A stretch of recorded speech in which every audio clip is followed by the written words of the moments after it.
नवरात्र आणि साड्यांचे रंग ह्यांचा परस्परांशी काही एक संबंध नाही।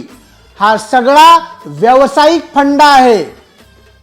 अरे जगदंबेनं जेव्हा युद्ध केलं, महिषासुराचं मर्दन केलं, तेव्हा तिचं सर्वांग रक्तानं माखलं होतं। त्यामुळे नवरात्रात पूजा केली जाते, उपासना केली जाते ती त्या आदिशक्तीची। त्यामुळे आपल्या घरातील मुलींना, आयांना, बहिणींना आवर्जून सांगा की स्वतःचं संरक्षण कसं करा ह्याच्याकडे लक्ष द्या, ना की साड्यांचे रंग कुठले, आज कुठला रंग घालायचा ना उद्या कुठला रंग घालायचा।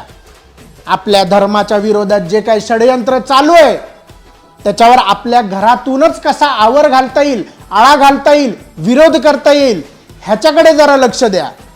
हीच तर खरी नवरात्र असेल आपल्यासाठी।